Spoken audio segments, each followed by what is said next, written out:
કેમ છો વિદ્યાર્થી મિત્રો? Welcome to live biology. આજે આપણે વાત કરીશું ઉત્સેચકીય પ્રક્રિયાઓ તેમજ ઉત્સેચકોનું વર્ગીકરણ અને તેનું નામકરણ કેવી રીતે કરવું તેમજ ઉત્સેચકીય પ્રક્રિયાઓ ઉપર અસર કરતા પરિબળો. આગળના વિડીયોની અંદર મિત્રો આપણે ઉત્સેચકીય બંધારણીય રચના તેમજ ઉત્સેચકોના બંધારણના આધારે તેના વિવિધ પ્રકારો વિશે આપણે અભ્યાસ કરેલો, જેની લિંક મેં ઉપર દર્શાવેલા આઈ બટનની અંદર આપેલી છે, જેને ક્લિક કરી અને તમે તે વિડીયોને પણ નિહાળી શકો. તો મિત્રો આજના ટોપિકની આપણે ચર્ચા કરીએ. સૌ પ્રથમ કે ઉત્સેચકોનું નામકરણ કેવી રીતે કરવું. તો કે મિત્રો આપણે વાત કરીએ તો ઉત્સેચકોનું નામકરણ કુલ બે રીતે થાય છે. પહેલી રીત કઈ છે કે ભાઈ ઉત્સેચક જે પ્રક્રિયાર્થી એટલે કે જે પ્રક્રિયક ઉપર અસર કરતો હોય તે પ્રક્રિયકના નામની પાછળ ASE એટલે કે એજ પ્રત્યય લગાડી દેવામાં આવે. આ એજ પ્રત્યય લગાડવાથી તે ઉત્સેચકનું નામકરણ થઈ જતું હોય. તો ફરી એક વખત, ઉત્સેચક જે પ્રક્રિયક ઉપર અસર કરતો હોય અથવા તો જે પ્રક્રિયાર્થી ઉપર પ્રક્રિયા દર્શાવતો હોય તે પ્રક્રિયાર્થીના નામની પાછળ એજ પ્રત્યય લગાડવામાં આવતો હોય છે. આપણે તેના ઉદાહરણોની ચર્ચા કરીએ તો સુક્રોઝ નામના ડાયસેકેરાઇડ ઉપર અસર કરતા ઉત્સેચકને આપણે સુક્રેઝ કહીએ. તેવી રીતે લિપિડ પર અસર કરતા ઉત્સેચકને આપણે કહીએ છીએ લાઇપેઝ. તો પહેલી પદ્ધતિ તમને સમજાઈ ગઈ. કઈ? તો કે મિત્રો જે પ્રક્રિયક ઉપર અસર કરતો હોય તે પ્રક્રિયકના નામની પાછળ એજ પ્રત્યય લગાડી દેવાથી તે ઉત્સેચકનું નામકરણ થઈ જતું હોય છે. તેવી રીતે આપણે વાત કરીએ તો બીજી પદ્ધતિ કઈ છે કે ભાઈ તે ઉત્સેચક કઈ પ્રક્રિયા ઉપર અસર કરે છે તેને આધારે તે ઉત્સેચકોના નામકરણ કરવામાં આવતા હોય. જેમ કે આપણે તેના પણ ઉદાહરણોની ચર્ચા કરીએ તો ધારો કે ઓક્સિડેશનની પ્રક્રિયા ઉપર અસર કરતા ઉત્સેચકને આપણે ઓક્સિડેઝ કહીએ. તેવી રીતે જળ વિભાજનની પ્રક્રિયાને પ્રેરનાર ઉત્સેચકને આપણે કહેતા હોઈએ છીએ હાઇડ્રોલેઝ. જળ વિભાજનને આપણે અંગ્રેજીમાં હાઇડ્રોલિસિસ કહીએ અને આ હાઇડ્રોલિસિસની પ્રક્રિયા ઉપર અસર કરતો ઉત્સેચક એટલે હાઇડ્રોલેઝ. તેવી રીતે મિત્રો ઓક્સિડેશનની પ્રક્રિયા ઉપર અસર કરતા ઉત્સેચકને આપણે કહીએ છીએ ઓક્સિડેઝ. તો કે મિત્રો કુલ બે પદ્ધતિ. પહેલી પદ્ધતિમાં કયા પ્રક્રિયક ઉપર અસર કરે છે તે પ્રક્રિયકના નામની પાછળ એજ પ્રત્યય લગાડી દેવાનો છે, અને બીજી પદ્ધતિ ઉત્સેચકના નામકરણની તે ઉત્સેચક કઈ પ્રક્રિયા ઉપર અસર કરે છે તેનો આપણે આધાર તરીકે લઈ અને ઉત્સેચકનું નામકરણ કરતા હોઈએ છીએ. તો હવે આપણે વાત કરીએ મિત્રો ઉત્સેચકના વર્ગીકરણ. હવે ઉત્સેચકનું વર્ગીકરણ એટલે કે દરેક ઉત્સેચકની કાર્ય પદ્ધતિ અલગ અલગ એટલે કે જુદી જુદી હોય છે. હવે તે ઉત્સેચકની કાર્ય પદ્ધતિ કયા પ્રકારની છે તેના અનુસંધાનમાં ઉત્સેચકોને કુલ 6 વર્ગોની અંદર વિભાજિત કરવામાં આવ્યા. આ 6 વર્ગોના નામ, તેની સમજૂતી અને તેના ઉદાહરણો સાથે આપણે તેની સમજ મેળવવાની છે. તો સૌપ્રથમ આપણે ઉત્સેચકના વર્ગીકરણની અંદર સૌપ્રથમ પ્રકારની ચર્ચા કરીએ તો ઓક્સિડો રિડક્ટેજીસ ઉત્સેચક. તો ઓક્સિડો રિડક્ટેજીસ ઉત્સેચક આપણે કોને કહીશું? તો કે જે ઉત્સેચકો ઓક્સિડેશન તેમજ રિડક્શનની પ્રક્રિયા સાથે સંકળાયેલા હોય તેવા ઉત્સેચકોને આપણે ઓક્સિડો રિડક્ટેજીસ ઉત્સેચકો તરીકે વાત કરીશું. હવે આપણે વાત કરીએ તેના ઉદાહરણોની. જેમ કે હાઇડ્રોજિનેજ ઉત્સેચક છે તો હાઇડ્રોજિનેજ એના નામ ઉપરથી જ આપણને ખબર પડી જાય કે તે મોટા ભાગે પ્રક્રિયકની અંદર હાઇડ્રોજનનો અણુ ઉમેરવાનું કાર્ય કરતો હોય. તેવી રીતે આપણે તેના બીજા ઉદાહરણની ચર્ચા કરીએ તો ડીહાઇડ્રોજિનેજ. તો અહીંયા ડીહાઇડ્રોજિનેજ એટલે એના નામ ઉપરથી જ ખ્યાલ આવી જાય. હાઇડ્રોજિનેજ હોય તો તે હાઇડ્રોજનનો અણુ ઉમેરે અને ડીહાઇડ્રોજિનેજ હોય તો તે હાઇડ્રોજનનો અણુ દૂર કરવાનું કાર્ય કરતો હોય.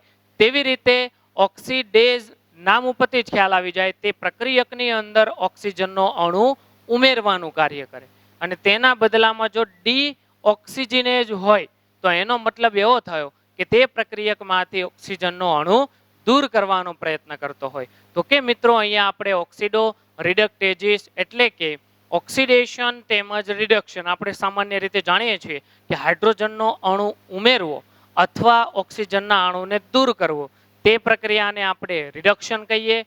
તેના વિરુદ્ધમાં હાઇડ્રોજનના પરમાણુને દૂર કરવો અથવા તો ઓક્સિજનના અણુને ઉમેરવો, તો તે પ્રક્રિયાને આપણે કહેતા હોઈએ છીએ ઓક્સિડેશન. તો આ ઓક્સિડેશન અને રિડક્શનની પ્રક્રિયા સાથે સંકળાયેલા ઉત્સેચકો એટલે ઓક્સિડો રિડક્ટેજીસ. અને તેના કેટલાક ઉદાહરણો પણ આપણે અહીંયા જોયા: હાઇડ્રોજિનેજ, ડીહાઇડ્રોજિનેજ, ઓક્સિજિનેજ અને ડીઓક્સિજિનેજ. બરાબર? અથવા તો આપણે તેને ઓક્સિડેઝ અથવા તો ડીઓક્સિડેઝ તરીકે પણ ઓળખતા હોઈએ છીએ. હવે આપણે વાત કરીએ કે ભાઈ આ ઓક્સિડો રિડક્ટેજીસ પ્રકારના ઉત્સેચકો છે તે મોટા ભાગે શ્વસનના ક્રેબ્સ ચક્ર દરમિયાન ચાલતી પ્રક્રિયાઓમાં ખાસ કરીને મહત્વની ભૂમિકા ભજવતા હોય છે. જેમ કે મિત્રો, ક્રેબ્સ ચક્રની અંદર મોટા ભાગે ગ્લુકોઝના અણુનું સંપૂર્ણ વિઘટન થતું હોય અને આ સંપૂર્ણ વિઘટન દરમિયાન વચ્ચે વચ્ચે નિર્માણ પામતા મધ્યસ્થી સંયોજનોનું કાં તો ડિહાઇડ્રોજનેશન થતું હોય અથવા તો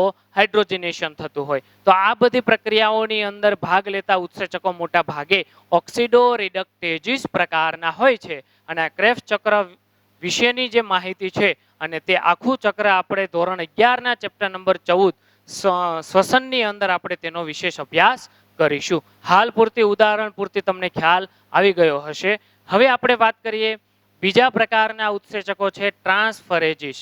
હવે એના નામ ઉપરથી જ ખબર પડી જાય. ટ્રાન્સફરેજીસ એટલે શું?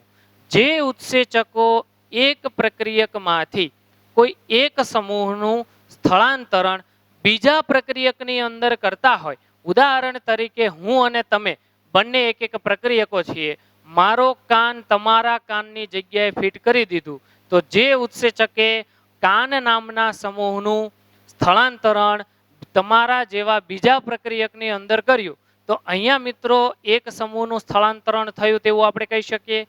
તો આ પ્રકારના ઉત્સેચકોને આપણે ટ્રાન્સફરેજીસ પ્રકારના ઉત્સેચકો તરીકે પણ ઓળખતા હોઈએ છીએ. છતાં તેની સમજૂતી વિશે આપણે ચર્ચા કરી લઈએ તો હાઇડ્રોજનના પરમાણુ સિવાય કોઈ પણ એક સમૂહને એક પ્રક્રિયકમાંથી અન્ય પ્રક્રિયકમાં જોડાણ કરી આપે આવા ઉત્સેચકને આપણે ટ્રાન્સફરેઝ અથવા તો તે પ્રક્રિયાને તે ઉત્સેચકને ટ્રાન્સફરેજીસ પ્રકારના ઉત્સેચકો તરીકે ઓળખતા હોઈએ છીએ. અને તેનું ઉદાહરણ તરીકે જસ્ટ એક્ઝામ્પલ તમને અહીંયા આપેલું છે. એસ અને જી આ એક પ્રક્રિયક છે, બરાબર, અને આ બીજો પ્રક્રિયક છે એસ ડેશ. હવે ટ્રાન્સફરેજીસ ઉત્સેચક કાર્ય કયું કરશે? તો કે એસ જી પ્રક્રિયકમાંથી જી સમૂહનું સ્થળાંતરણ કરી અને તેનું જોડાણ એસ ડેશ પ્રક્રિયક સાથે કરી દેશે. પરિણામે નિપજમાં એસ છૂટો પડી ગયો અને જીનું જોડાણ એસ ડેશ સાથે થવાથી નવી નિપજ આપણને એસ ડેશ જી પ્રકારની પ્રાપ્ત થતી હોય છે. તો અહીંયા મિત્રો જીનું સ્થળાંતરણ એક પ્રક્રિયકમાંથી બીજા પ્રક્રિયકમાં થતું હોવાના કારણે અહીં ભાગ લેતા ઉત્સેચકને આપણે ટ્રાન્સફરેજીસ ઉત્સેચક તરીકે ઓળખતા હોઈએ છીએ. તો તેવી રીતે આપણે વાત કરીએ મિત્રો, ત્રીજા પ્રકારનો ઉત્સેચક છે હાઇડ્રોલેજીસ. હાઇડ્રોલેજીસ એટલે શું? તો કે મિત્રો કોઈ પણ જટિલ કાર્બનિક પદાર્થમાં પાણીનો અણુ ઉમેરી, ધ્યાન આપજો ખાસ, કોઈ પણ કાર્બનિક પદાર્થનું પાણીનો અણુ ઉમેર્યા પછી તેનું જટિલ કાર્બનિક અણુમાંથી સરળ કાર્બનિક ઘટકોમાં વિભાજન કરનાર ઉત્સેચક એટલે હાઇડ્રોલેજીસ. તો હાઇડ્રોલેજીસનું મુખ્ય કાર્ય કયું? તો કે જટિલ કાર્બનિક અણુઓનું વિભાજન સરળ કાર્બનિક અણુઓની અંદર કરવું. પરંતુ અહીંયા પાણીનો અણુ ઉમેરાવો તે મુખ્ય બાબત છે. પરિણામે આપણે તેને હાઇડ્રોલિસિસની પ્રક્રિયા કહીએ અને આ હાઇડ્રોલિસિસની પ્રક્રિયામાં ભાગ લેનાર ઉત્સેચકને આપણે હાઇડ્રોલેઝ અથવા તો હાઇડ્રોલેજીસ પ્રકારના ઉત્સેચકો તરીકે ઓળખતા હોઈએ છીએ. તો તેનું ઉદાહરણ પણ અહીંયા આપેલું છે કે ભાઈ માલ્ટોઝ નામના ડાયસેકેરાઇડનું માલ્ટેઝ નામના ઉત્સેચકની હાજરીમાં પાણીનો એક અણુ ઉમેરવાના કારણે ગ્લુકોઝ નામના બંને મોનોસેકેરાઇડ છૂટા પડે છે. જેથી કરીને આપણે અહીંયા એવી વાત કરી શકીએ કે માલ્ટોઝ નામના જટિલ કાર્બનિક સંયોજનનું વિઘટન પાણીનો અણુ ઉમેરવાના કારણે બે સરળ કાર્બનિક ઘટકોમાં થયું. તો આ પ્રક્રિયામાં ભાગ લેનાર જે માલ્ટેઝ પ્રકારનો ઉત્સેચક છે તે માલ્ટેઝ હાઇડ્રોલેઝ પ્રકારનો અથવા તો હાઇડ્રોલેઝિસ પ્રકારનો ઉત્સેચક છે. તેવી રીતે મિત્રો આપણે ચોથા પ્રકારના ઉત્સેચકોની ચર્ચા કરીએ તો લાએજીસ. લાએજીસ અને હાઇડ્રોલેઝિસ બંનેનું કાર્ય મોટા જટિલ કાર્બનિક અણુઓનું વિઘટન કરવાનું છે, પરંતુ હાઇડ્રોલેઝિસ પાણીનો અણુ ઉમેર્યા પછી વિઘટન કરે છે, જ્યારે લાએજીસ પાણીનો અણુ ઉમેર્યા વગર વિઘટન કરે. કેવી રીતે? તો કે તેની સમજૂતી પણ મેં તમને અહીંયા આપેલી છે કે ભાઈ મોટા અણુનું વિખંડન નાના અણુમાં પાણીનો અણુનો ઉમેરો કર્યા વગર કરે તો તેવા ઉત્સેચકને આપણે લાએજીસ પ્રકારના ઉત્સેચકો તરીકે ઓળખતા હોઈએ છીએ. જેમ કે ઉદાહરણ તરીકે અહીંયા તમને એક સંયોજન આપેલું છે, કાર્બન કાર્બન અને XY. આ 4 પ્રકારના અણુઓ દ્વારા બનેલું એક જટિલ સંયોજન છે. હવે તેમનું વિઘટન કોઈ પણ પ્રકારના પાણીનો અણુ ઉમેર્યા વગર XY અને કાર્બન કાર્બનની અંદર કરવામાં આવે તો આ પ્રક્રિયાની અંદર ભાગ લેતા ઉત્સેચકને આપણે કહીશું લાએજીસ પ્રકારનો ઉત્સેચક. બરાબર? તો આના વિશે પણ તમને ખ્યાલ આવી ગયો હશે. હવે આપણે વાત કરીએ મિત્રો પાંચમા પ્રકારનો ઉત્સેચક આઇસોમરેજીસ. આઇસોમરેજીસ મુખ્યત્વે શું કરે? તો કે તે ટ્રાન્સફરેજ જેમ એક પ્રક્રિયકમાંથી કોઈ એક સમૂહનું હાઇડ્રોજન સિવાયના સમૂહનું બીજા પ્રક્રિયકની અંદર સ્થળાંતરણ કરે તો આપણે તેને કહીએ છીએ ટ્રાન્સફરેજીસ. જ્યારે આઇસોમરેજીસ એટલે શું? આઇસોમર એટલે સમઘટક અને સમઘટક એટલે શું?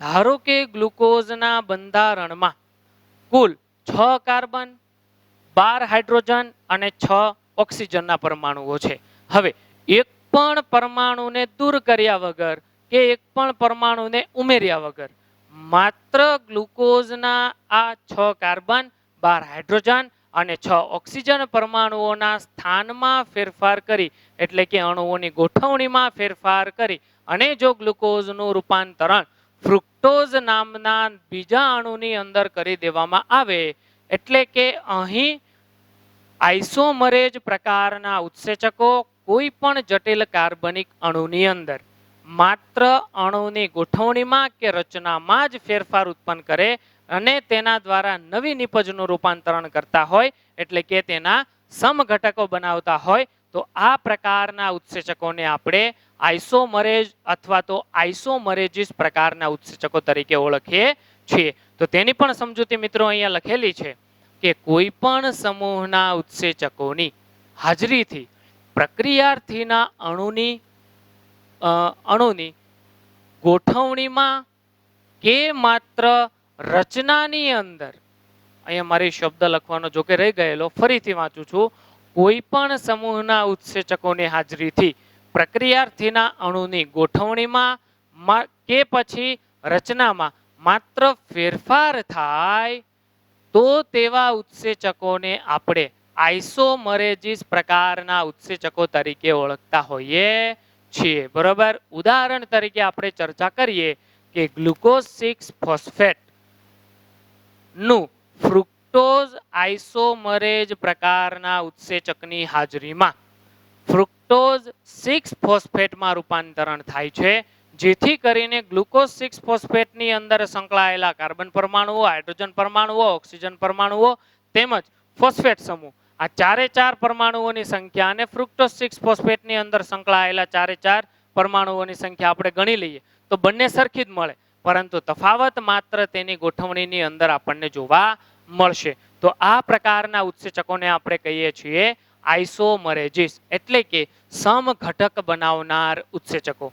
તેવી રીતે આપણે ચર્ચા કરીએ છઠ્ઠા પ્રકારના ઉત્સેચક લિગેજીસ અથવા તો સિન્થેટેઝ. બરાબર? હવે લિગેજ અથવા સિન્થેટેઝ બંને પ્રકારના ઉત્સેચકનું કાર્ય જેમ આપણે લાએજીસ અને હાઇડ્રોલેજીસની અંદર જટિલ કાર્બનિક અણુઓનું વિખંડન નાના સરળ ઘટકોમાં કર્યું, તેવી રીતે લિગેજીસ અથવા તો સિન્થેટેઝ પ્રકારના ઉત્સેચકોનું કાર્ય તેનાથી ઉલટું છે. તે નાના અને સરળ ઘટકોનું જોડાણ કરી અને મોટા જટિલ ઘટકોનું નિર્માણ કરતા હોય છે. તો આપણે અહીંયા તેને દર્શાવવું હોય તો આવી રીતે દર્શાવી શકીએ કે ભાઈ તેઓ એટીપીના પાયરોફોસ્ફેટ બંધમાંથી પ્રાપ્ત થતી શક્તિની મદદથી ખાસ ધ્યાનમાં આપજો મિત્રો. કે લિગેજ અથવા તો સિન્થેટેઝ ઉત્સેચક જે હોય છે તે જ્યારે બે અણુઓનું જોડાણ કરે છે ત્યારે તેમને ચોક્કસ પ્રમાણમાં પ્રાપ્ય શક્તિની આવશ્યકતા રહેતી હોય. આ શક્તિ તે ક્યાંથી મેળવે છે? તો કે મિત્રો એટીપીની અંદર જે ચક્રીય બંધારણ રહેલું હોય આ ચક્રીય બંધારણની અંદર કુલ 3 ફોસ્ફરસ એટલે કે 3 ફોસ્ફેટ સમૂહ જોડાયેલા હોય છે. પરિણામે આ પાયરોફોસ્ફેટ બંધમાંથી એક ફોસ્ફેટને દૂર કરે એટલે શક્તિ મુક્ત થાય. આ શક્તિ મુક્ત થાય અને આ શક્તિનો વપરાશ કરી તે પરસ્પર બે અણુઓને જોડવાનું કાર્ય કરતું હોય છે. ઉદાહરણ તરીકે આપણે અહીંયા ચર્ચા કરીએ તો એસિટિક એસિડ અને કોએન્ઝાઇમ એ આ બે પ્રક્રિયકો છે. હવે મિત્રો એસિટાઇલ કોએન્ઝાઇમ સિન્થેટેઝ પ્રકારનો ઉત્સેચક એટીપી નું વિઘટન કરશે. પરિણામે એડિનોસાઇન ટ્રાઇફોસ્ફેટમાંથી એક ફોસ્ફરસ દૂર થયો. પરિણામે એડિનોસાઇન ડાયફોસ્ફેટ બની ગયું અને જે એક ફોસ્ફેટ સમૂહ દૂર થાય તેના કારણે જે શક્તિ મુક્ત થઈ આ શક્તિના ઉપયોગથી એસિટિક એસિડ અને કોએન્ઝાઇમ બંને જોડાય અને એસિટાઇલ કોએન્ઝાઇમ એ નામની નિપજનું રૂપાંતરણ થતું જોવા મળે છે. તો આપણે ટૂંકમાં એવું કહી શકીએ કે લિગેજીસ અથવા તો સિન્થેટેઝ બે અણુઓને પરસ્પર જોડી અને જટિલ અણુઓ બનાવવાનું કાર્ય કરતું હોય. તો હવે મિત્રો હું એવી આશા રાખી શકું તમારી પાસે કે ઉત્સેચકોના નામકરણ અને ઉત્સેચકોના કુલ 6 વર્ગોમાં થતા વર્ગીકરણની અંદર ઉદાહરણો સહિત જે આપણે સમજૂતી મેળવી તેના પછી લગભગ તમને કોઈ કન્ફ્યુઝન નહીં હોય. અને જો છતાં કન્ફ્યુઝન હોય તો પ્લીઝ મને કોમેન્ટ સેક્શનની અંદર બેફિકર રહી અને પૂછી શકો છો. હું વહેલા તે પહેલા તેનો જવાબ આપવાનો પ્રયત્ન કરીશ. હવે આપણે વાત કરીએ મિત્રો ઉત્સેચકીય પ્રક્રિયા. ખૂબ સીધી સાદી સિમ્પલ પ્રક્રિયા છે મિત્રો. સૌપ્રથમ આપણે તેની થિયરિકલી અમુક જે બે શબ્દો આપેલા છે તેના ઉપર આપણે ખાસ ધ્યાન આપી દઈએ કે ભાઈ સૌપ્રથમ દર્શાવેલો શબ્દ છે સક્રિય સ્થાન કોને કહેવું? તો કે મિત્રો ઉત્સેચકના જે સ્થાન સાથે પ્રક્રિયક જોડાય છે તે સ્થાનને આપણે ઉત્સેચકનું સક્રિય સ્થાન તરીકે ઓળખીએ છીએ. જેમ કે અહીંયા મેં તમને ઉત્સેચકનો આકાર દર્શાવેલો છે તો આ ઉત્સેચકના આકારમાં ઉત્સેચક સાથે આયરા જે મેં તમને એરો દર્શાવેલો છે તે સ્થાન ઉપર પ્રક્રિયક જોડાતો હોય તેના પરિણામે આ સ્થાનને આપણે શું કહીશું? ઉત્સેચકનું સક્રિય સ્થાન. ટૂંકમાં ફરી એક વખત કહું છું, ઉત્સેચકના જે સ્થાન સાથે પ્રક્રિયક જોડાતો હોય તે સ્થાનને આપણે ઉત્સેચકનું સક્રિય સ્થાન કહેતા હોઈએ છીએ. હવે આપણે વાત કરીએ મિત્રો કે ભાઈ દરેક પ્રક્રિયક માટેનો ઉત્સેચક હંમેશા ચોક્કસ જ હોય. જેમ કે આપણે ચર્ચા કરીએ તો હવે માલ્ટોઝનું વિઘટન કરવું હોય તો તેના માટે વપરાતો ઉત્સેચક માલ્ટેઝ જ હોય. હવે માલ્ટેઝ સિવાય અન્ય કોઈ પણ ઉત્સેચકો દ્વારા માલ્ટોઝનું વિઘટન કરી શકાતું નથી. તેવી રીતે માલ્ટેઝ ઉત્સેચક દ્વારા અન્ય કોઈ પદાર્થનું પણ વિઘટન નથી કરી શકાતું. એટલા માટે મિત્રો દરેક રાસાયણિક પ્રક્રિયાની અંદર ભાગ લેતો ઉત્સેચક હંમેશા ચોક્કસ જ હશે. કેમ કે પ્રક્રિયકના આકાર અને ઉત્સેચકના સક્રિય સ્થાનનો આકાર બંનેનું કાર્ય આપણે દેશી ભાષામાં વાત કરીએ તો તાળા અને ચાવી જેવું કાર્ય છે. જેમ એક જ ચાવી એક જ તાળાને લાગે તેવી રીતે એક જ પ્રક્રિયક તેના ચોક્કસ ઉત્સેચકના સક્રિય સ્થાનમાં જ બંધ બેસતી રીતે ફિટ થઈ શકતો હોય છે. પરિણામે આપણે મિત્રો એવું કહી શકીએ કે ભાઈ ઉત્સેચક અને પ્રક્રિયકનો સંબંધ તાળા ચાવી જેવો છે. એટલા માટે પ્રક્રિયક ઉપર અસર કરતા ઉત્સેચકો હંમેશા ચોક્કસ જ હોય છે. હવે મિત્રો આપણે તેને એક સૈદ્ધાંતિક સમીકરણ દ્વારા ચર્ચા કરીએ તો કે મિત્રો અહીંયા તમને ઈ એટલે એન્ઝાઇમ એટલે કે ઉત્સેચકનો આકાર દર્શાવેલો છે. આપણે સૌ પ્રથમ જ ચર્ચા કરી ગયા કે ભાઈ દરેક ઉત્સેચક પાસે પ્રક્રિયકને જોડવા માટેના સક્રિય સ્થાન હોય છે. ઉદાહરણ તરીકે ત્રિકોણ અને રાઉન્ડ આકારનો એક તમને એસ એટલે કે સબસ્ટન્સ અને સબસ્ટન્સ એટલે કે પ્રક્રિયક અને પ્રક્રિયકને પ્રક્રિયાર્થી પણ કહેવાય છે. એટલે તમારી ટેક્સ્ટ બુકની અંદર ઘણી વખત પ્રક્રિયાર્થી એવો શબ્દ વાપરેલો હોય તો તમારે અન્ય ન લેતા તેને પ્રક્રિયક તરીકે ધ્યાનમાં લેવું. બરાબર? તો અહીંયા મિત્રો સૌપ્રથમ ઉત્સેચક વત્તા પ્રક્રિયક બંને વચ્ચે જ્યારે પ્રક્રિયા થાય છે ત્યારે પ્રક્રિયક ઉત્સેચકના સક્રિય સ્થાન સાથે જોડાય છે. પરિણામે બને છે ઉત્સેચક પ્રક્રિયાર્થી સંકુલ એટલે કે ES કોમ્પ્લેક્સ. ધ્યાનથી સમજજો. ઉત્સેચકના સક્રિય સ્થાન અને પ્રક્રિયકનો આકાર. તમે અહીંયા જોઈ શકો છો બંને વચ્ચેનો સંબંધ તાળા અને ચાવી જેવો હોવાના કારણે બંનેના આકારમાં તમને ક્યાંક સમાનતા જોવા મળતી હશે. હવે મિત્રો બંને વચ્ચે જ્યારે પ્રક્રિયા થાય છે ત્યારે મિત્રો શું થાય છે કે ભાઈ પ્રક્રિયક ઉત્સેચકના સક્રિય સ્થાન સાથે જોડાઈ ગયો. હવે મિત્રો ઉત્સેચક પ્રક્રિયક સાથે વધુ નિકટ બની અને પ્રક્રિયકની કાં તો વિભાજન કરી અને છૂટા પાડશે, અને જો બંનેને ભેગા કરવાના હોય તો બંને પ્રક્રિયકોનું જોડાણ કરશે. બેમાંથી કોઈ પણ એક જ પ્રક્રિયા થશે. એટલે કે ઉત્સેચક જ્યારે પ્રક્રિયક સાથે જોડાય અને ઉત્સેચક પ્રક્રિયાથી સંકુલ એટલે કે એન્ઝાઇમ સબસ્ટન્સ કોમ્પ્લેક્સ, જેને આપણે ટૂંકમાં ES કોમ્પ્લેક્સ કહીએ, આ ઉત્સેચક પ્રક્રિયાથી સંકુલ જ્યારે બને છે ત્યારે ઉત્સેચક પ્રક્રિયકના અણુઓની વચ્ચેના બંધોને કાં તો જોડે છે અને કાં તો તોડે છે. આ બંને પ્રકારમાંથી કોઈ પણ એક પ્રક્રિયા જ્યારે પૂર્ણ થાય છે ત્યારે હવે તેમાં રહેલા પ્રક્રિયકનું રૂપાંતરણ નિપજમાં થઈ ગયું હોય છે. આથી આપણે તેને ES કોમ્પ્લેક્સના બદલે EP કોમ્પ્લેક્સ તરીકે ઓળખતા હોઈએ છીએ. અહીંયા મેં EP કોમ્પ્લેક્સને જગ્યાનો અભાવ હોવાના કારણે દર્શાવ્યું નથી. જો કે આપણે ES કોમ્પ્લેક્સ એટલે પ્રક્રિયા હજી થઈ નથી, માત્ર પ્રક્રિયકે ઉત્સેચક સાથે જોડાણ જ કર્યું, પછી પ્રક્રિયા ચાલુ થઈ અને પ્રક્રિયકનું રૂપાંતરણ થયું નિપજમાં. આથી આપણે તેને હવે ઉત્સેચક પ્રક્રિયાર્થી સંકુલના બદલે ઉત્સેચક નિપજ સંકુલ એટલે કે EP સંકુલ અથવા તો EP કોમ્પ્લેક્સ તરીકે ઓળખીશું. હવે EP કોમ્પ્લેક્સમાંથી E એટલે કે એન્ઝાઇમ એટલે કે ઉત્સેચક પોતે છૂટો પડે અને નિપજ પણ અલગ અલગ થઈ અને છૂટી પડી જાય છે. તો અહીંયા પ્રક્રિયા કેવી થઈ તો કે જટિલ અણુનું વિઘટન બે નાના અને સરળ અણુઓમાં થવાની થઈ. હવે મિત્રો આ ઉત્સેચક અન્ય પ્રક્રિયક સાથે સંકળાય અને બીજી પ્રક્રિયામાં ભાગ લઈ શકે છે. તો કે મિત્રો ફરી એક વખત સૌપ્રથમ પ્રક્રિયક ઉત્સેચકના સક્રિય સ્થાન સાથે જોડાય અને ઉત્સેચક પ્રક્રિયાર્થી સંકુલ બનાવે. આ ઉત્સેચક પ્રક્રિયાર્થી સંકુલ બન્યા પછી ઉત્સેચક પ્રક્રિયકની અંદર રહેલા બંધો ઉપર અસર કરી અને કાં તો તેને તોડે છે અથવા તો તેને જોડવાનું કાર્ય કરે છે. હવે ઉત્સેચક પ્રક્રિયાર્થી સંકુલને પ્રક્રિયા પૂર્ણ થયા પછી હવે આપણે તેને જ્યારે પ્રક્રિયકનું રૂપાંતરણ નિપજમાં થાય છે ત્યારે આપણે તેને ઉત્સેચક નિપજ સંકુલ એટલે કે EP સંકુલ તરીકે ઓળખતા હોઈએ છીએ. અને એક વખત EP સંકુલ બની જાય પછી ઉત્સેચક નિપજને મુક્ત કરી દે છે અને હવે આ ઉત્સેચક અન્ય પ્રક્રિયાની અંદર એટલે કે નવા પ્રક્રિયક સાથે જોડાય અને ફરી પાછી આવી રીતે સાયક્લિક પ્રક્રિયા કર્યા કરતો હોય છે.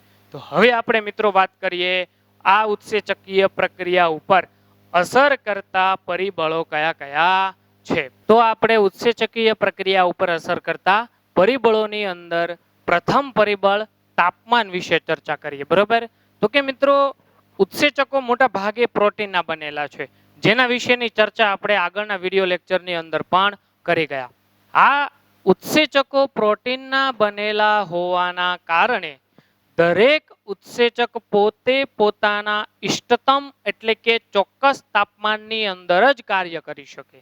કેવી રીતે? એટલે કે ઉદાહરણ તરીકે જસ્ટ એક્ઝામ્પલ, આપણા વાળ પોતે પણ એક પ્રકારનું પ્રોટીન છે. બરાબર? હવે આ વાળને તમે ચૂલા ઉપર અથવા તો મીણબત્તીની જ્યોત ઉપર રાખો તો વાળ જેમ સળગી જાય અને વાળના આકારમાં જેમ તફાવત આવી જાય છે, એ તફાવત આવ્યો કયા કારણે? કેમ કે પ્રોટીન પોતાના ઇષ્ટતમ તાપમાનની અંદર જ પોતાનો ચોક્કસ આકાર જાળવી શકતું હોય. તો ઉત્સેચકો તો પ્રોટીનના બનેલા છે, જેથી કરીને ઉત્સેચકોને જો પોતાના યોગ્ય લિમિટેશન કરતા વધુ તાપમાન આપવામાં આવે તો તે પોતે નિષ્ક્રિય અથવા તો વિનૈસર્ગીકૃત અથવા તો ડીનેચરાઇઝ બની જતો હોય છે, જેના કારણે તે આગળ પ્રક્રિયા દર્શાવી શકતો નથી. આ બાબતને આપણે થિયરિકલી સમજીએ તો ઉત્સેચકો પ્રોટીનના બનેલા હોવાથી અમુક મર્યાદા કરતા વધુ તાપમાન આપવામાં આવે તો ઉત્સેચક વિનૈસર્ગીકૃત બનતા હોય છે, જેથી કરીને પ્રક્રિયાનો વેગ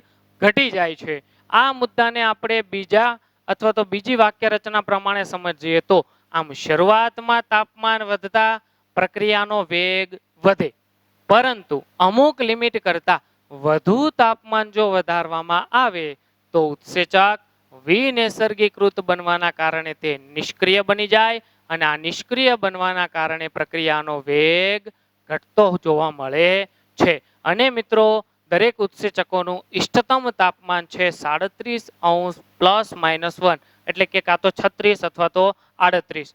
એવરેજ આપણે 37°C ટેમ્પરેચરને ઉત્સેચકો માટેનું ઇષ્ટતમ તાપમાન માનતા હોઈએ છીએ. આ આપણે એક આદર્શ ઉત્સેચકોની ચર્ચા કરી. હવે મિત્રો આપણે એક સામાન્ય બાબતમાં એવું જાણીએ છીએ કે ભાઈ એન્ટાર્કટિકા ખંડ છે અથવા તો ધ્રુવ પ્રદેશો તરફના જે પૃથ્વીના ધ્રુવો તરફના જે દેશો છે ત્યાંનું ટેમ્પરેચર 0°C અથવા તો તેના કરતાં પણ ઓછું જોવા મળતું હોય. તો આવા ઠંડા પ્રદેશોની અંદર વસવાટ કરતા સજીવો અને બેક્ટેરિયાના શરીરમાં જોવા મળતા ઉત્સેચકો 0°C અથવા તો તેના કરતાં ઓછા તાપમાને પણ સક્રિય રહેવા માટે અનુકૂલિત થયેલા હોય છે. તેવી રીતે ગરમ પાણીના જરા આપણે ગુજરાતની અંદર તુલસીશ્યામ તેમજ ઉનાઈની અંદર પણ જોવા મળતા હોય છે. તો આવા ગરમ પાણીના જરા અથવા તો થર્મસ એક્વેટિક્સ પ્રકારના જે ગરમ પાણી અથવા તો ગરમ વિસ્તારની અંદર વસવાટ કરતા જે બેક્ટેરિયાઓ છે અથવા તો રણ પ્રદેશ જેવા ઉષ્ણ વિસ્તારની અંદર વસવાટ કરતા સજીવો છે તો તેમની અંદર કાર્ય કરતા ઉત્સેચકો પોતે 80 થી 90°C જેટલા ટેમ્પરેચરમાં પણ કાર્ય કરવા માટે અનુકૂલિત થયેલા હોય છે. આથી દરેક ઉત્સેચકનું પોતાનું ઇષ્ટતમ તાપમાન દરેક ઉત્સેચકને અનુસરીને જુદું જુદું પણ હોઈ શકે છે. પરંતુ મોટા ભાગના ઉત્સેચકોનું ઇષ્ટતમ તાપમાન હોય છે 37°±1°C. તેવી રીતે આપણે બીજા પરિબળની ચર્ચા કરીએ તો પીએચ. પરંતુ પીએચ ની ચર્ચા કરીએ તેના પહેલા હું તમને જે ડિસ્પ્લેમાં સ્લાઇડ દેખાય છે તેના વિશે થોડું કહી દઉં કે સ્લાઇડની અંદર તમને ગ્રાફ દેખાતો હશે, બરાબર. હવે એમાં ગ્રાફની અંદર તમે જોઈ શકો છો કે શરૂઆતની અંદર જેમ જેમ રાસાયણિક પ્રક્રિયાનો વેગ વધે છે જેમ જેમ તાપમાન વધે છે તેમ તેમ રાસાયણિક પ્રક્રિયાનો વેગ પણ વધે છે. પછી અમુક લિમિટ પછી અંદાજિત તમને ગ્રાફની અંદર 37 અથવા તો 39°C નજીકમાં જે રાસાયણિક પ્રક્રિયાનો વેગ મહત્તમ થઈ ગયો. હવે તેના કરતાં જો વધુ તાપમાન વધારવામાં આવે તો પ્રક્રિયાનો વેગ વધવાના બદલે ઘટતો જાય છે અને અમુક લિમિટ પછી તે રાસાયણિક પ્રક્રિયા બિલકુલ અટકી જતી હોય કેમ કે અહીંયા ઉત્સેચક પોતે નિષ્ક્રિય બનતો હોય. હવે આપણે આગળના પરિબળ પીએચ ની વાત કરીએ તો દરેક ઉત્સેચકો પોતાના માધ્યમમાં હાઇડ્રોજન આયનોની સાંદ્રતાને અનુસરીને પ્રક્રિયાનો વેગ નક્કી કરતા હોય છે. હવે મિત્રો તમને એક આશ્ચર્ય થશે કે ઉત્સેચક જે માધ્યમની અંદર કાર્ય કરે છે તે માધ્યમની અંદર હાઇડ્રોજન આયનોની સાંદ્રતાને શું સંબંધ છે?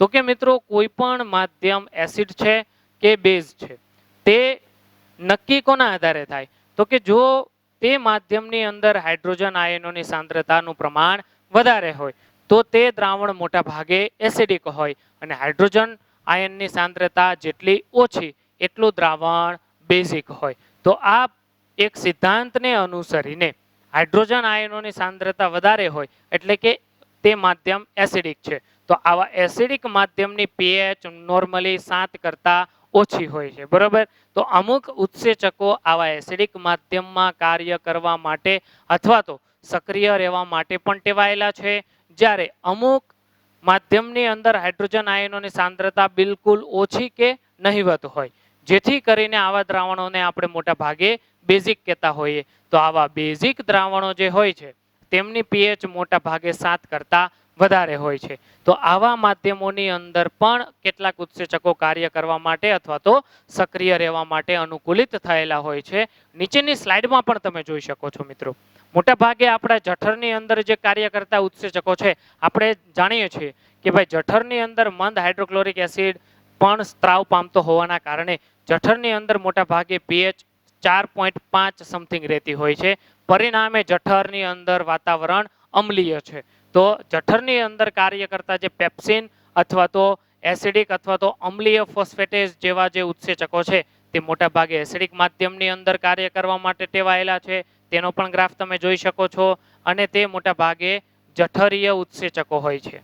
તેવી રીતે આપણે તે પણ સમજીએ છીએ કે જ્યારે ખોરાક જઠરમાંથી નાના આંતરડાના શરૂઆતના ભાગ પક્વાશયની અંદર આવે છે ત્યારે આ પક્વાશયની અંદર પિત્તરસ તેમજ સ્વાદુરસ અને આંતરરસનો સ્ત્રાવ થતો હોય. આ પિત્તરસ, સ્વાદુરસ અને આંતરરસ મોટા ભાગે બેઝિક છે. અને બેઝિક એટલા માટે હોય કે જેથી કરીને જઠર પાકની અમ્લીયતા એટલે કે એસિડિકતાનું તટસ્થીકરણ કરી અને તે માધ્યમને તટસ્થ અથવા તો બેઝિક બનાવી શકે. તો કે મિત્રો આવા પક્વાશયની અંદર જોવા મળતા ટ્રિપ્સિન તેમજ કાઇમોટ્રિપ્સિન જેવા જે ઉત્સેચકો છે તે મોટા ભાગે બેઝિક માધ્યમમાં કાર્ય કરવા માટે અનુકૂલિત થયેલા હોય છે. પરંતુ મોટા ભાગના ઉત્સેચકોની ઇષ્ટતમ પીએચ સામાન્યતઃ 4 થી 9 વચ્ચેની જોવા મળતી હોય છે. તો આ પ્રક્રિયાને પણ આપણે થિયરિકલી આ પરિબળને પણ આપણે થિયરિકલી અને ચાર્ટ દ્વારા સમજી ગયા. તેવી રીતે આપણે ત્રીજા પરિબળની ચર્ચા કરીએ તો ઉત્સેચકોની સાંદ્રતા. હવે મિત્રો એક સીધી બાબત છે. ધારો કે પ્રક્રિયકના 100 અણુઓ છે, બરાબર, 100 અણુઓ છે પ્રક્રિયકના, અને આ પ્રક્રિયા થવા માટે આપણે ધારો કે ઉત્સેચકોના 10 અણુઓને લીધા, બરાબર. તો એક સીધી સાદી ભાષામાં સાયકોલોજીકલી તમે એવું સમજી શકો કે આ ઉત્સેચકની સાંદ્રતા તમે જેમ જેમ વધારતા જાઓ છો, બરાબર, તેમ તેમ પ્રક્રિયક સાથે જોડાવાનો જે દર છે તે પણ વધતો જાય. કેમ કે અત્યારે ઉત્સેચકો 10 હોવાના કારણે તે માત્ર 10 પ્રક્રિયકના અણુઓ સાથે જ જોડાઈ શકશે. જ્યારે ઉત્સેચકની સાંદ્રતાને તમે જેમ જેમ વધારી અને 100 સુધી લઈ જાઓ છો, એટલે કે 100 અણુઓ ઉત્સેચકના નાખી દો છો, તો તે સમયે 100 ઉત્સેચકો 100 પ્રક્રિયક સાથે જોડાય અને એક સાથે તેનું નિપજમાં રૂપાંતરણ કરતા હોય. તો આથી પ્રક્રિયાનો વેગ ઉત્સેચકોની સાંદ્રતાને વધારતા ક્રમશઃ વધતો જાય છે. પરંતુ પ્રક્રિયકની સાંદ્રતા કરતા પણ વધુ જો તમે ઉત્સેચકોની સાંદ્રતાને વધારતા જાઓ છો તો પછી પ્રક્રિયાનો વેગ વધતો નથી અને અચળ બની જતો હોય છે. તો આ મુદ્દાને પણ આપણે મિત્રો થિયરિકલી આપણે ચર્ચા કરીએ તો ઉત્સેચકોની સાંદ્રતા અલ્પ પ્રમાણથી વધારતા જઈએ તો રાસાયણિક પ્રક્રિયાનો વેગ વધે છે. પરંતુ ક્યાં સુધી વધે? જો ઉત્સેચકીય પ્રક્રિયામાં ઉત્સેચકોની સાંદ્રતા પ્રક્રિયકની સાંદ્રતા કરતા વધારે પ્રમાણમાં વધારી દેવામાં આવે તો ઉત્સેચકોને કાર્ય કરવા માટે પ્રક્રિયકો મળતા નથી. આથી આવી કન્ડિશનમાં રાસાયણિક પ્રક્રિયાનો વેગ વધવાના બદલે અચળ બની જતો હોય છે. તો તેવી રીતે આપણે આ ઉત્સેચકોની સાંદ્રતાને અનુસરીને એક નિર્માણ મર્યાદા આંક પણ દર્શાવેલો છે. ખાસ ધ્યાન આપજો, નિર્માણ મર્યાદા આંક કોને કહેવું? તો કે મિત્રો આપણે એક ભાષામાં સમજીએ તો દરેક ઉત્સેચક, અમુક ઉત્સેચકો જે હોય છે તે 2 સક્રિય સ્થાન ધરાવતો હોય, એનો મતલબ તે 2 પ્રક્રિયક સાથે જોડાઈ શકે. અમુક ઉત્સેચક 10 સક્રિય સ્થાન ધરાવતો હોય તો તે 10 પ્રક્રિયક સાથે જોડાઈ શકે. અમુક ઉત્સેચકો ધારો કે 50 સક્રિય સ્થાન ધરાવતો હોય તો તે 50 જેટલા પ્રક્રિયકો સાથે જોડાઈ શકે. તો મિત્રો આ ઘટનાને સમજ્યા પછી પ્રત્યેક ઉત્સેચક કેટલા પ્રક્રિયકના અણુઓ સાથે જોડાઈ શકે છે તે આંકડો અથવા તો તે સંખ્યાને આપણે કહીએ છીએ નિર્માણ મર્યાદા આંક. ફરી એક વખત, પ્રત્યેક ઉત્સેચક પ્રક્રિયકના કેટલા અણુ સાથે જોડાવાની ક્ષમતા ધરાવે છે તેને આપણે કહીએ છીએ નિર્માણ મર્યાદા આંક. અને દરેક ઉત્સેચકનો આ નિર્માણ મર્યાદા આંક સરખો હોતો નથી, તેઓ જુદો જુદો હોવાની પણ સંભાવનાઓ ધરાવે છે. તેવી રીતે મિત્રો હવે આપણે વાત કરીએ ચોથા પ્રકારના પરિબળની, તો કે મિત્રો પ્રક્રિયાર્થીની સાંદ્રતા. પ્રક્રિયાર્થી એટલે કે પ્રક્રિયકની સાંદ્રતા. હવે ધ્યાનથી સમજજો. ઉત્સેચકોની સંખ્યાને અચળ રાખી આપણે એને આ જેવી રીતે અણુઓની સંખ્યાને આધીન સમજ્યા તેવી રીતે અહીંયા પણ આપણે સમજી લઈએ. ધારો કે ઉત્સેચકની સંખ્યા 50 જ છે. આ ઉત્સેચકની સંખ્યાને આપણે કેવી રાખી? અચળ. હવે ઉત્સેચકની સંખ્યાને અચળ રાખી પ્રક્રિયકની સાંદ્રતાને શરૂઆતમાં વધારતા પ્રક્રિયાનો વેગ વધે છે. એટલે કે ધારો કે 50 એન્ઝાઇમને આપણે અચળ રાખ્યા બાદ ધારો કે પ્રક્રિયક આપણી પાસે 5 જ છે, 5 સબસ્ટેન્સ, બરાબર. આ પ્રક્રિયકની સાંદ્રતાને 5 અણુથી લઈ અને શરૂઆતમાં તમે 50 અણુઓ સુધી વધારો છો તો રાસાયણિક પ્રક્રિયાનો વેગ વધતો જાય છે. તેને પણ તમે મિત્રો અહીંયા ગ્રાફ આપેલો છે તે ગ્રાફની અંદર જોઈ શકો છો. શા માટે? કેમ કે જેટલો કાચો માલ વધુ તેટલા કારીગરો તો આપણી પાસે હજુ છે જ ને. એટલે કે પ્રક્રિયકની સાંદ્રતા એન્ઝાઇમ એટલે કે ઉત્સેચક નામના કારીગરની સંખ્યા જેટલી તમે વધારો તો શરૂઆતમાં રાસાયણિક પ્રક્રિયાનો વેગ વધે.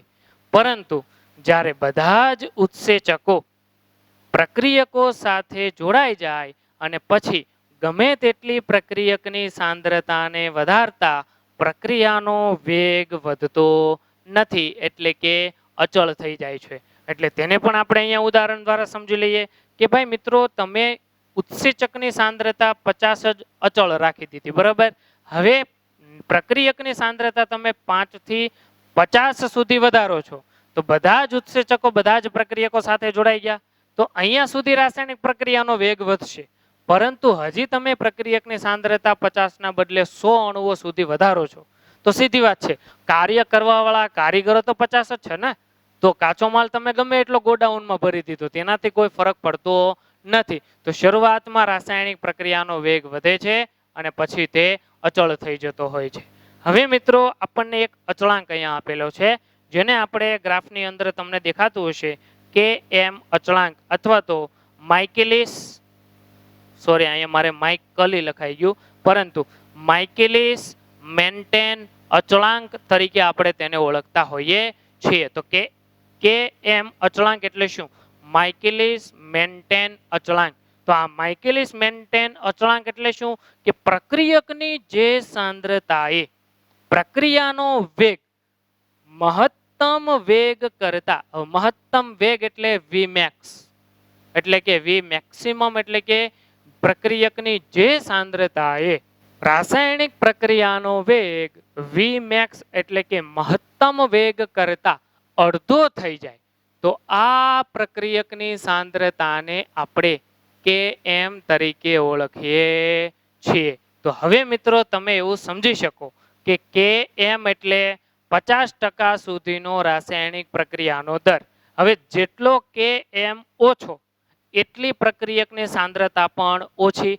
કેમ કે આપણે Km આપણે કોને કહીએ છીએ કે ભાઈ 50% એટલે કે મહત્તમ રાસાયણિક પ્રક્રિયાના વેગ કરતા અડધો રાસાયણિક પ્રક્રિયાનો વેગ પ્રક્રિયકની જે સાંદ્રતાએ આપણને પ્રાપ્ત થાય છે તે સાંદ્રતાને આપણે Km કહીએ. તો કે મિત્રો હવે આપણે એક બાબતને સમજી લઈએ. ધારો કે પ્રક્રિયકના 500 અણુઓ જોતા હોય ત્યારે રાસાયણિક પ્રક્રિયાનો વેગ Vmax/2 થાય. તો આ 500 અણુઓને આપણે Km એટલે કે માઇકેલિસ મેન્ટેન અચળાંક તરીકે ઓળખી શકીએ. તો Km નું મૂલ્ય જેટલું ઓછું એટલો રાસાયણિક પ્રક્રિયાનો વેગ ઝડપથી આપણને પ્રાપ્ત થઈ જાય. પરંતુ Km નું મૂલ્ય વધુ એટલે કે રાસાયણિક પ્રક્રિયાના મહત્તમ વેગ કરતા અડધો વેગ એટલે કે Vmax/2 પ્રાપ્ત થવા માટે 500 કરતા પણ વધારે એટલે કે ધારો કે અમુકનો Km અચળાંક 1000 હોય, બરાબર. તો Km જેટલું વધારે એટલા પ્રમાણમાં વધુ પ્રમાણમાં પ્રક્રિયકની જરૂર પડતી હોય તેવું આપણે દર્શાવી શકતા હોઈએ છીએ. તો આ બાબત પણ તમે ગ્રાફ ઉપરથી મિત્રો સમજી ગયા હશો. હવે મિત્રો આપણે વાત કરીએ આના સિવાયના અન્ય પરિબળની. હવે બોર્ડમાં લખાણ માટેની જગ્યાનો અભાવ હોવાના કારણે હવેના પરિબળો મિત્રો આપણે વાત કરીશું સ્લાઇડ મારફતે, બરાબર. તો સૌપ્રથમ આપણે Km અચળાંકને ગ્રાફ દ્વારા તમે સમજી શકો છો. 1/2 Vmax જે તમને દર્શાવેલો છે તો 1/2 Vmax એટલે શું કે ભાઈ મહત્તમ Vmax કરતા એટલે કે મહત્તમ પ્રક્રિયાના વેગ કરતા અડધો પ્રક્રિયાના વેગ માટે જરૂરી પ્રક્રિયકની સાંદ્રતા એટલે Km. હવે આપણે વાત કરીએ નિપજની સાંદ્રતા એટલે કે 5મા નંબરનું પરિબળ છે નિપજની સાંદ્રતા. મિત્રો હું તમને એક જસ્ટ ઉદાહરણ આપીને સમજાવું. ધારો કે તમારી પોતાની બિસ્કિટ બનાવવાની ફેક્ટરી છે, બરાબર. તમે કંપનીની અંદર બિસ્કિટનું નિર્માણ કરો છો. હવે બિસ્કિટ બન્યા કરે અને તમે ગોડાઉનની અંદર સ્ટોર કરો છો તો બિસ્કિટ બનાવવાની પ્રક્રિયા તેને તમે રાસાયણિક પ્રક્રિયા સાથે સરખાવી શકો અને બિસ્કિટને તમે નિપજ સાથે સરખાવી શકો. તો નિપજનો માત્ર ગોડાઉનમાં સ્ટોર થયા જ કરે તો નિપજનું એટલે કે બિસ્કિટનું દબાણ સંપૂર્ણ ગોડાઉનમાં લાગશે. તેના કારણે તમારે મશીન બંધ કરવું પડશે. શું કામ? કેમ કે હવે ગોડાઉનમાં જગ્યા નથી. તો એટલે કે નિપજનું દબાણ વધતા રાસાયણિક પ્રક્રિયાનો વેગ અવરોધાયો. તેવી રીતે જો જેટલા બિસ્કિટ બને એટલા જ બિસ્કિટ માર્કેટમાં સેલ માટે જતા રહેતા હોય, એટલે કે ગોડાઉનમાં વધારે ટ્રાફિક ન થતી હોય, તો રાસાયણિક પ્રક્રિયાના વેગ ઉપર કોઈ પણ પ્રકારની અસર જોવા નથી મળતી. એટલે કે તમારી મશીનરી જે દરથી ચાલતી હોય તે જ દરથી ચાલ્યા કરશે. તો તેવી રીતે મિત્રો આપણા શરીરમાં પણ એક રચના જોવા મળે છે. જેમ કે આપણે તેને થિયરિકલી સમજીએ તો પ્રક્રિયાર્થી અને ઉત્સેચકો વચ્ચે સંકુલ બન્યા પછી નિપજ ઉત્પન્ન થાય છે. તેને આપણે ઉત્સેચકીય પ્રક્રિયામાં જોયું. આ નિપજની સાંદ્રતા પ્રક્રિયાનો દર ઘટાડે છે. કુદરતી રીતે થતી પ્રક્રિયાઓમાં જો નિપજને દૂર કરતા રહીએ તો આ અસરને નિવારી શકાય છે. તો નિપજને દૂર કરવી એટલે કે બિસ્કિટનું સેલિંગ માર્કેટમાં કરી નાખવું. બિસ્કિટનું સેલિંગ જેટલું માર્કેટમાં થશે, જેટલી નિપજ દૂર થશે, એટલી પ્રક્રિયા થવા માટેની જગ્યા આપણને પ્રાપ્ત થશે. તો જો નિપજનું દબાણ એટલે કે નિપજ એકત્રિત થયા કરે તો મિત્રો આપણને આપણી અંદર ચાલતી એટલે કે સજીવની રાસાયણિક પ્રક્રિયાઓની અંદર તમને ઘટાડો થતો જોવા મળતો હોય છે. તો ઉદાહરણ તરીકે આપણે વાત કરીએ તો પાચન માર્ગની અંદર રહેલા પાચિત ઘટકો કે જે પોષક દ્રવ્યોની નિપજ છે તે પણ આપણે સરળતાથી જાણીએ છીએ. કેમ કે પાચન માર્ગની અંદર જે આપણને ગ્લુકોઝ, એમિનો એસિડ, ફ્રુક્ટોઝ, તેવી રીતે ગેલેક્ટોઝ, આ ઉપરાંત ફેટી એસિડ, આલ્કોહોલ વગેરે જેવા જે જટિલ કાર્બનિક સંયોજનોના પ્રાથમિક ઘટકો છે તેનું લોહીમાં અભિશોષણ થવાના કારણે પ્રક્રિયાના વેગને કોઈ અસર થતી નથી.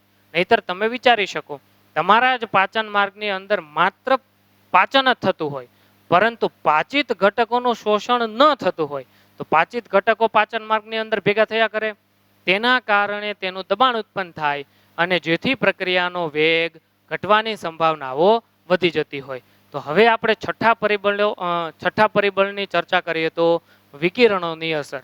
ઉત્સેચકોને જો અલ્ટ્રાવાયોલેટ કિરણો એટલે કે યુવી રેઝની અસર આપવામાં આવે તો પેરોક્સિડેઝ પેદા થતા ઉત્સેચકોનું ઓક્સિડેશન થઈ જાય. અને ઉત્સેચકોનું ઓક્સિડેશન થવું એટલે કે ઉત્સેચકોનું વિઘટન થવું. અને ઉત્સેચકોનું વિઘટન થયા પછી તે ઉત્સેચકો નિષ્ક્રિય બનતા હોય છે. તો મિત્રો છઠ્ઠું પરિબળ છે અલ્ટ્રાવાયોલેટ કિરણો એટલે કે વિકિરણોની અસર. તેવી રીતે સાતમું પરિબળ છે દવા તથા રસાયણોની અસર. તે પણ સીધું સાદું સામાન્ય છે. કેટલીક એવી દવાઓ જેમ કે એન્ટીબાયોટિક્સ અથવા તો અન્ય રસાયણો હોય છે કે જે આપણા શરીરની અંદર ચાલતી ઉત્સેચકીય પ્રક્રિયાનો વેગ અવરોધે છે. કેમ કે અમુક એન્ટીબાયોટિક દ્રવ્યો એટલે કે પ્રતિજૈવિક દ્રવ્યો તેમજ કેટલાક રાસાયણિક પદાર્થોની અસર હેઠળ ઉત્સેચકો પોતાનું કાર્ય સક્રિયતાથી કરી શકતા હોતા નથી. તો હવે મિત્રો આપણે અહીંયા વાત કરી ઉત્સેચકીય પ્રક્રિયા ઉપર અસર કરતા કુલ 7 પરિબળો. પ્રથમ પરિબળ તાપમાન, બીજું પીએચ, ત્રીજું ઉત્સેચકોની સાંદ્રતા અને ઉત્સેચકોની સાંદ્રતા સાથે સંકળાયેલો નિર્માણ મર્યાદા આંક. તેવી રીતે ચોથું પરિબળ છે પ્રક્રિયાર્થીની સાંદ્રતા અને તેવી રીતે પ્રક્રિયાર્થીની સાંદ્રતા સાથે સંકળાયેલો Km એટલે કે માઇકિલિસ મેન્ટેન અચળાંક. પાંચમા નંબરનું પરિબળ નિપજની સાંદ્રતા, છઠ્ઠું વિકિરણની અસર અને સાતમું દવા તથા રસાયણની અસર. હવેનો ટોપિકમાં આપણે વાત કરીએ છીએ મિત્રો કે ભાઈ ઉત્સેચકો કેટલાક અવરોધકો દ્વારા કેવી રીતે અવરોધન પામે છે. તો કે મિત્રો આપણે અહીંયા ઉત્સેચકીય અવરોધકોના પ્રકાર વિશે ચર્ચા કરીએ. તો આ ઘટનાને પણ તમે સ્લાઇડ ઉપર જોઈ શકો છો કે ઉત્સેચકો મોટા ભાગે કુલ 2 પ્રકારના હોય. એક છે પ્રતિવર્તી પ્રકાર અને બીજો છે અપ્રતિવર્તી પ્રકાર. તો પ્રતિવર્તી પ્રકાર કોને કહેવો? તો આ પ્રક્રિયામાં ઉત્સેચકના ક્રિયાશીલ સ્થાન સાથે જોડાણ મેળવતા અવરોધક રસાયણને સહેલાઈથી દૂર કરી શકાય છે. એટલે શું? તો કે જસ્ટ એક્ઝામ્પલ, કોઈ પણ ઉત્સેચક સાથે જોડાવાનો પ્રક્રિયક હોય પરંતુ પ્રક્રિયકના બદલે ઉત્સેચક સાથે અન્ય કોઈ પદાર્થ જોડાઈ ગયો હોય તો આ અન્ય પદાર્થ જે જોડાયો તેના કારણે રાસાયણિક પ્રક્રિયા જે થવાની હતી તે હવે નહીં થાય. તો રાસાયણિક પ્રક્રિયાનો વેગ ઘટ્યો. તો આ અન્ય જોડાનાર પદાર્થ એટલે અવરોધક. આ અવરોધક જો પ્રક્રિયાર્થી ઉત્સેચક સાથે નબળા હાઇડ્રોજન બંધ, આયનિક બંધ, હાઇડ્રોફોબિક કે અન્ય નિર્બળ બંધ દ્વારા જોડાય તો આપણે તેને સહેલાઈથી દૂર કરી શકતા હોઈએ છીએ. આથી આવા દૂર કરી શકાતા અવરોધકોને આપણે પ્રતિવર્તી અવરોધકો કહીએ. પરંતુ અમુક અવરોધકો એવા હોય કે જે ઉત્સેચકના સક્રિય સ્થાન સાથે જોડાતા ઉત્સેચકના સક્રિય સ્થાનના આકારમાં તફાવત ઉત્પન્ન કરે, તેના કારણે ઉત્સેચકો પોતે નિષ્ક્રિય બનતા હોય છે. તો આપણે સૌ પ્રથમ વાત કરીએ પ્રતિવર્તીનો પ્રકાર સ્પર્ધાત્મક અવરોધક. સ્પર્ધાત્મક અવરોધકના નામ ઉપરથી તમને ખ્યાલ આવી જાય કે પ્રક્રિયકનો હમશકલ. ઉત્સેચક પ્રક્રિયકને કેવી રીતે ઓળખે? તો કે પ્રક્રિયકના આકારના આધારે ઉત્સેચક પ્રક્રિયકને ઓળખતો હોય. હવે મિત્રો, આ પ્રક્રિયક જેવો જ જો અવરોધક રસાયણ એટલે કે પ્રક્રિયકના આકાર જેવો જ અવરોધક રસાયણ હોય તો ઉત્સેચક તો આકારને ઓળખતો હોવાના કારણે ઉત્સેચકના સક્રિય સ્થાનમાં હકીકતમાં પ્રક્રિયક જોડાવો જોઈએ, તેના બદલે જોડાઈ જાય છે અવરોધક. કેમ કે આકારમાં સમાનતા છે, પરિણામે ઉત્સેચકો સાથે જોડાવામાં સ્પર્ધા થઈ. નીચેના સમીકરણમાં પણ તમે જોઈ શકો છો કે ઉત્સેચકનો સક્રિય સ્થાનનો આકાર મોટા ભાગે ચોરસ જેવો છે. તેવી રીતે સબસ્ટેન્સ સાથે જોડાય પરિણામે ES કોમ્પ્લેક્સ બને અને ES કોમ્પ્લેક્સ બને પરિણામે ES નું રૂપાંતરણ EP માં થાય અને E એટલે કે એન્ઝાઇમ એટલે કે ઉત્સેચક, P એટલે કે નિપજને મુક્ત કરે. આ પ્રક્રિયા જો સામાન્ય દરથી ચાલ્યા કરે તો રાસાયણિક પ્રક્રિયાનો દર મહત્તમ છે. પરંતુ નીચેના સ્ટેપમાં તમને આપેલું છે S ના બદલે જો I એટલે ઇન્હિબિટર એટલે અવરોધક. તો અવરોધકનો ડાબી બાજુનો જે છેડો છે ને તે ઉત્સેચકના સક્રિય સ્થાન અથવા તો પ્રક્રિયકના આકાર સાથે મળતો આવે. તો હકીકતમાં ઉત્સેચક સાથે જે S પ્રક્રિયક જોડાવો જોઈતો હતો તેના બદલે કોણ જોડાઈ ગયું? I એટલે કે ઇન્હિબિટર. તો અહીંયા રાસાયણિક પ્રક્રિયા હવે આપણને નિપજ આપતી નથી. તેના પરિણામે રાસાયણિક પ્રક્રિયાનો વેગ ઘટી ગયો. આ પ્રતિસ્પર્ધી અથવા તો સ્પર્ધાત્મક અવરોધકોના કેટલાક ઉદાહરણો પણ તમને અહીંયા ચાર્ટમાં આપેલા છે સ્લાઇડમાં. દાખલા તરીકે મેલોનેટ દ્વારા સક્સિનિક ડિહાઇડ્રોજિનેઝ ઉત્સેચકનું અવરોધન થાય છે.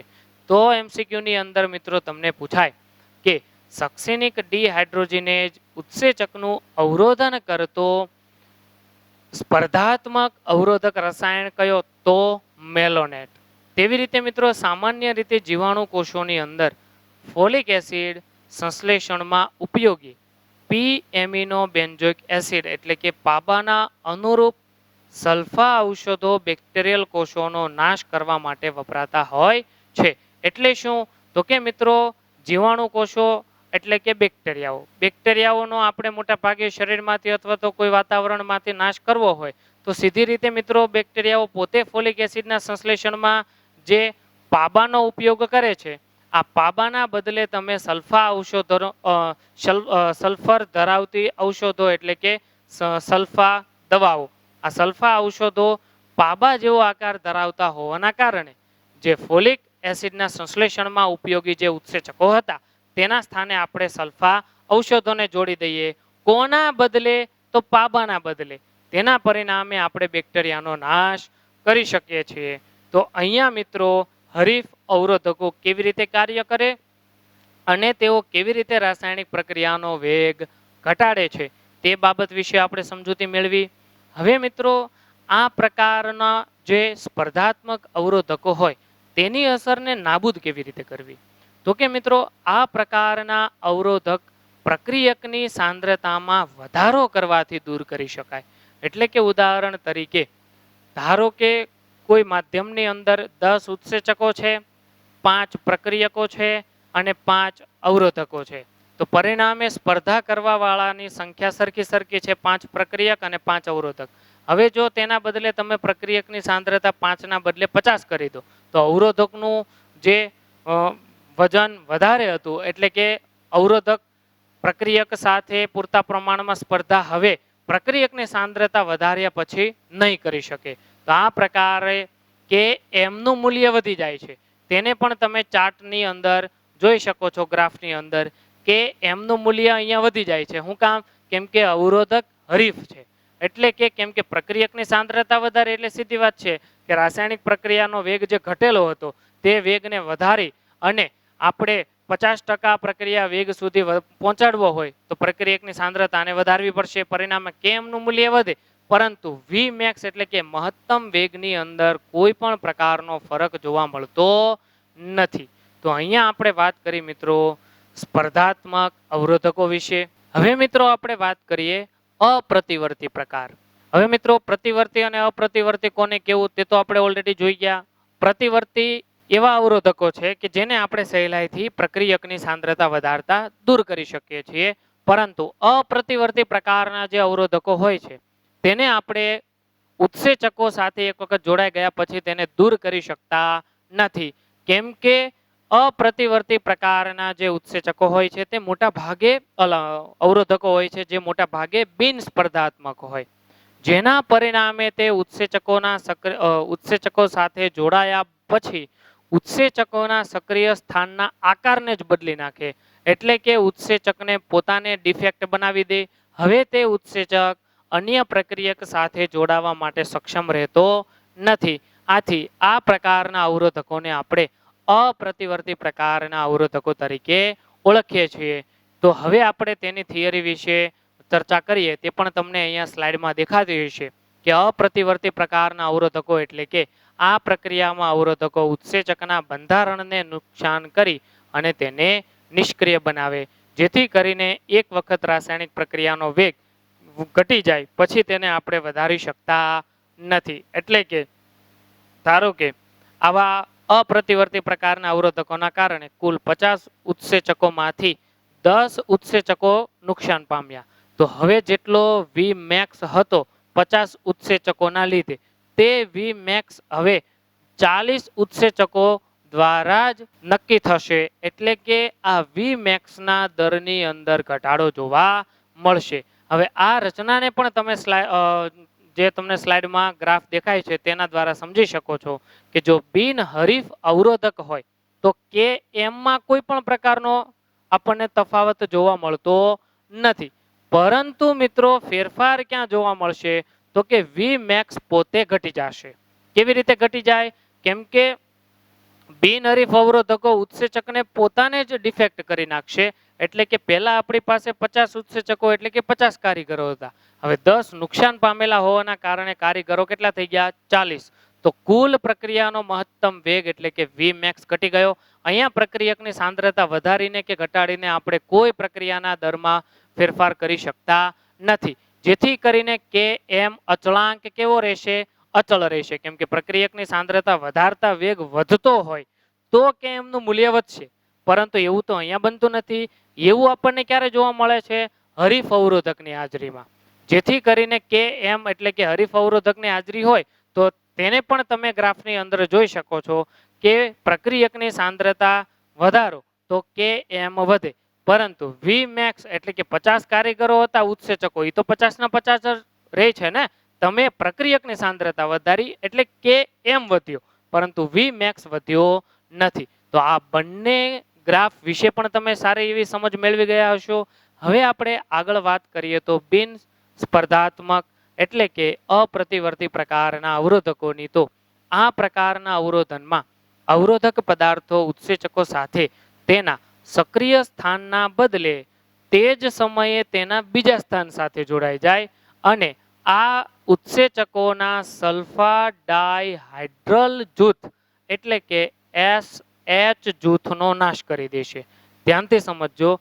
અહીં અપ્રતિવર્તી અવરોધકો ઉત્સેચકના સક્રિય સ્થાનના બદલે બીજા સ્થાન સાથે જોડાઈ જાય તેના કારણે ઉત્સેચકના સલ્ફા ડાયહાઇડ્રલ જૂથનો નાશ થાય છે અને તેના કારણે ઉત્સેચકના સક્રિય સ્થાનમાં ફેરફાર આવે અને ઉત્સેચક પોતે નિષ્ક્રિય બને. તો આના ઉદાહરણો તમને આપેલા છે કે આવા અપ્રતિવર્તી અવરોધકો કોણ? કે અમુક વિષારિત ધાતુઓ જેમ કે લીડ, સીસુ વગેરે જેવી ધાતુઓ. આ ઉપરાંત મર્ક્યુરી એટલે કે પારો, તે પણ મિત્રો કેવી? વિષારિત એટલે કે ઝેરી ધાતુઓ છે. આ ઉપરાંત કાર્બન મોનોક્સાઇડ, સાયનાઇડ વગેરે સાઇટોક્રોમ ઓક્સિડેઝ પ્રકારના વિજાણુ વાહકમાં વિષારિતા ઉત્પન્ન કરતા અવરોધકો છે. કેટલીક વખત કોપર આયનો, કોબાલ્ટ આયનો તેમજ ઝીંક જેવી ધાતુઓ પણ ઉત્સેચકોના કાર્યમાં અવરોધ પેદા કરે, કારણ કે આવી ધાતુઓ સલ્ફા હાઇડ્રલ અને કાર્બોક્સિલ સમૂહો સાથે રાસાયણિક પ્રક્રિયાથી જોડાય અને ઉત્સેચકના કાર્યમાં અવરોધ ઉત્પન્ન કરે છે. તેથી આવા અવરોધકોને આપણે અપ્રતિવર્તી અવરોધકો તરીકે ઓળખતા હોઈએ છીએ. અને તમને અહીંયા આ પ્રક્રિયાને એક નીચે સમીકરણ દ્વારા પણ સમજાવી છે. જેમ કે ઉત્સેચકનો જે સક્રિય સ્થાનનો આકાર ચોરસ જેવો છે તેને પણ તમે જોઈ શકો છો. હવે તેની સાથે જો કોઈ ધાતુ એટલે કે ઝેરી ધાતુ પ્રતિસ્પર્ધી અવરોધક તરીકે જોડાય તો ઉત્સેચકના સક્રિય સ્થાનમાં કેવો તફાવત જોવા મળે તે પણ તમે જોઈ શકો છો. હવે આવો સક્રિય સ્થાનમાં ફેરફાર અથવા તો વિક્ષેપ પામેલો ઉત્સેચક પ્રક્રિયક સાથે જોડાઈ શકતો નથી. પરિણામે રાસાયણિક પ્રક્રિયાનો વેગ ઘટી જતો હોય છે. હવે આપણે વાત કરીએ એલોસ્ટેરિક મોડ્યુલેશન. તો એલોસ્ટેરિક મોડ્યુલેશન એટલે શું તેનો પણ તમે મિત્રો સ્લાઇડ જોઈ શકો છો કે ઘણી બધી વખત કેવું હોય કે જૈવ રાસાયણિક પ્રક્રિયાની જે નિપજ હોય તે નિપજ પોતે જ ઉત્સેચકો દ્વારા થતા કાર્યને અવરોધે. આથી આવી નિપજને આપણે નિપજ અવરોધક અથવા તો નકારાત્મક પ્રતિપોષી નિયમન તરીકે ઓળખતા હોઈએ છીએ. કેવી રીતે? તો કે મિત્રો એલોસ્ટેરિક ઉત્સેચક એટલે કે એવો ઉત્સેચક કે જેના પાસે પ્રક્રિયક સાથે જોડાવા માટેનું સક્રિય સ્થાન તો છે જ, સાથે નિપજ સાથે જોડાવાનું એલોસ્ટેરિક સ્થાન પણ ધરાવતો હોય તો આવા ઉત્સેચકને આપણે એલોસ્ટેરિક ઉત્સેચક તરીકે ઓળખીએ છીએ. તો ફરીથી મુદ્દામાં ધ્યાન, એલોસ્ટેરિક ઉત્સેચકોમાં નિપજ એલોસ્ટેરિક સ્થાન સાથે જોડાણ પામે છે. આથી ઉત્સેચકોના સક્રિય સ્થાનમાં ફેરફાર થાય છે. તેથી તે બિનહરીફ કે પ્રતિવર્તી એલોસ્ટેરિકમાં અવરોધન જોવા મળતું હોય છે. જેમ કે આપણે નીચે પ્રમાણેના સમીકરણ દ્વારા તેને સમજીએ તો તમને એન્ઝાઇમ ઈ તો આપેલો જ છે. આ એન્ઝાઇમ ઈમાં બે સ્થાન છે. એક પ્રક્રિયક સાથે જોડાવાનું સક્રિય સ્થાન જે ચોરસ જેવું છે અને બીજું રાઉન્ડ જેવું એલોસ્ટેરિક સ્થાન. આ એલોસ્ટેરિક સ્થાનમાં નિપજ જોડાતી હોય તો અહીંયા આપેલો ઉત્સેચક સક્રિય તેમજ એલોસ્ટેરિક સ્થાન ધરાવતો હોવાના કારણે આપણે તેને એલોસ્ટેરિક ઉત્સેચક કહીએ. હવે તે માત્ર પ્રક્રિયક સાથે જોડાય તો આપણને જો કેવી સરસ મજાની પ્રોડક્ટ પી એટલે કે નિપજ આપી દીધી. હવે અહીંયા સર્જાયેલી નિપજ જો એલોસ્ટેરિક સ્થાનમાં જોડાઈ જાય તો હવે ઉત્સેચક પોતે સક્રિય સ્થાનના આકારમાં ફેરફાર લાવી દેતું હોય તો હવે આ ઉત્સેચક અન્ય પ્રક્રિયક સાથે જોડાય અને પ્રક્રિયા દર્શાવી શકતો નથી. જેમ કે આપણને અહીંયા ઉદાહરણ પણ આપેલું છે કે ગ્લુકોઝ 6 ફોસ્ફેટ દ્વારા હેક્ઝોકાઇનેઝ ઉત્સેચકનું જ અવરોધન જોવા મળે છે. કેમ કે ગ્લુકોઝ એટીપીની હાજરીમાં હેક્ઝોકાઇનેઝ ઉત્સેચક દ્વારા ગ્લુકોઝ 6 ફોસ્ફેટ નામની નિપજ આપે. આ ગ્લુકોઝ 6 ફોસ્ફેટ નામની નિપજ હેક્ઝોકાઇનેઝ ઉત્સેચકના એલોસ્ટેરિક સ્થાન સાથે જોડાઈ જાય. પરિણામે હવે હેક્ઝોકાઇનેઝ અન્ય ગ્લુકોઝ 6 ફોસ્ફેટ નામની નિપજ આપી શકતું હોતું નથી. હવે મિત્રો આજના ટોપિકની અંદર હું એવી આશા રાખી શકું કે તમે ઉત્સેચકો વિશેની તમામ બાબતો નીટ, ગુજકેટ તેમજ ગુજરાત બોર્ડને અનુલક્ષીને બધા જ ટોપિક અને બધા જ ઉદાહરણો સહિતના બધી જ માહિતી મેં આજના વિડીયો લેક્ચરની અંદર આવરી લીધી છે. જેથી કરીને અન્ય કોઈ પણ પ્રકારના પ્રકાશનો વાંચવાની તમારે જરૂર નહીં પડે. તો આજની બધી જ માહિતી તમે સારી રીતે સમજી ગયા હશો એવી હું આશા રાખું છું. અને જો કોઈ પણ પ્રકારનો પ્રશ્ન હોય તો પ્લીઝ મને કોમેન્ટ સેક્શનની અંદર પૂછજો. હું વહેલાના ધોરણે તેનો સોલ્યુશન આપવાનો પ્રયત્ન કરીશ. Thank you. અસ્તુ. આભાર.